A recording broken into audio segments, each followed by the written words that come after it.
Katya was always afraid of her mother-in-law. That woman, Sasha's mother, was cold, quiet, and her sharp, piercing eyes made Katya too scared to even breathe loudly. Every time she visited, Katya shrank back, not daring to step past the doorway. Only when Sasha begged would she reluctantly sit down for tea, staring at the table without saying a word. In stark contrast, Sasha, Katya's husband, was warm and cheerful. From the first time they met, Katya was drawn to his smile and kindness. When he first held and kissed her, she couldn't resist. He sang, played guitar, and filled their small home with laughter every evening. Life felt like a dream. Then came their child, a baby boy named Seryozha. But when the mother-in-law came to see the baby, she wouldn't even hold him. Katya watched quietly, a growing unease tightening in her chest. One day, Katya caught her mother-in-law leaning over the crib, doing something she couldn't quite see. Instinct kicked in. She rushed over, scooped up her son, pretending to nurse. Suspicion, fear, and an ever-growing sense of dread began to haunt her. She didn't know what the future held, but deep down, she felt something was terribly wrong in that house, and everything had only just begun. Katya never had a complete childhood. At age 5, she was placed in an orphanage, a silent world for forgotten children. She didn't understand why her mother had disappeared. Only much later did she learn that after being abandoned by Katya's father, her mother became a different person. From an ordinary woman, her mother turned to alcohol, surrounded herself with strangers, and stopped caring for her little girl. Katya waited and hoped every day that her father would return and things would go back to how they were. But that never happened. Her mother had once promised to take her home. She visited a few times, bringing a single candy and a strange smile. Then she stopped coming altogether. Katya told herself her mother must have died. Years later, as an adult, Katya found her mother, still alive, still in the same apartment, but now remarried with 2 new children. When Katya stood before her and called out "Mom," her mother nervously turned away and told her husband she was a distant niece. That day, Katya realized she had never truly been loved by her mother. The woman who once promised to bring her home was the same one who cast her out, again. Katya once believed she had found happiness. Sasha was warm and cheerful, always bringing music and laughter home. He played guitar, she cooked dinner, and their baby laughed in the crib. But then, he changed. It began with irritability, louder tones, unreasonable scolding. Then came fists slammed on the table and cold, unrepentant slaps. Each time, Sasha would cry, hug her, and whisper, "I'll change." Katya endured it, thinking of her child, refusing to give up. Until one night, Sasha came home drunk, smashing things, chasing her with an axe, screaming he'd kill them both. In that terrifying moment, Katya knew. If she didn't leave now, her son might wake up motherless tomorrow.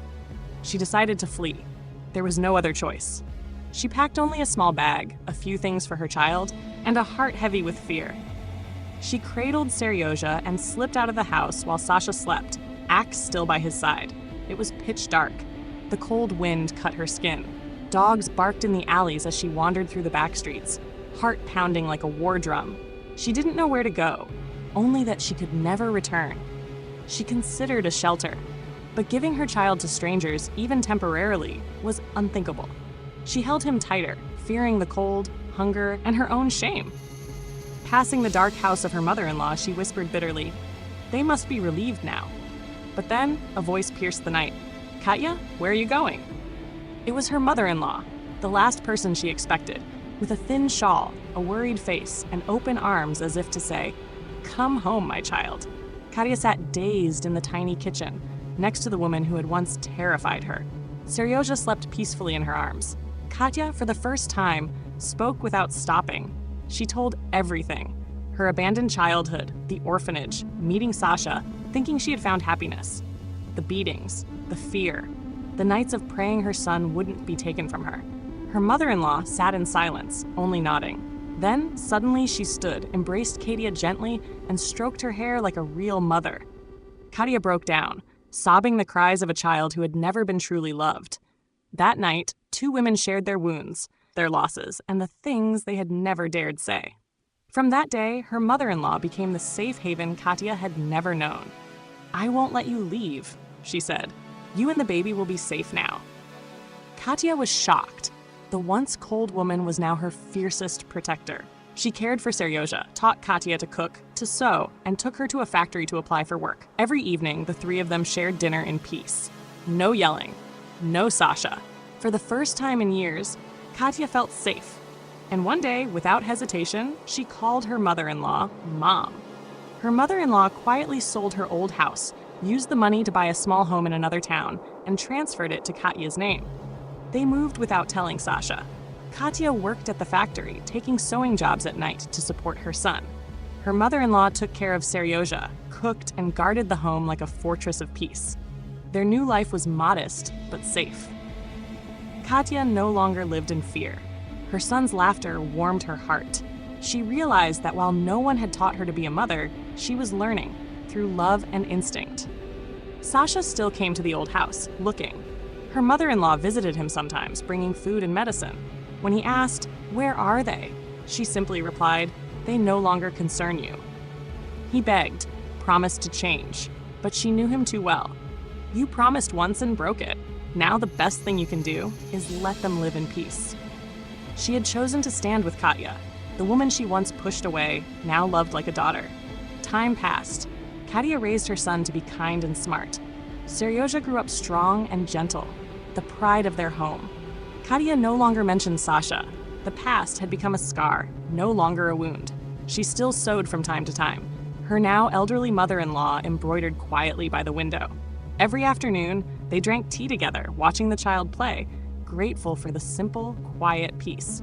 Seryozha married a kind woman who loved Katya as her own mother. "I'm lucky to have a mother-in-law like you," she said. 3 generations lived under one roof, in harmony. Now a grandmother, Katya tells her story to her grandchildren. They call her mother-in-law great-grandma, never knowing she was once a stranger, once cold and distant. To Katya, she was her real mother, the one who reached out when the whole world turned its back.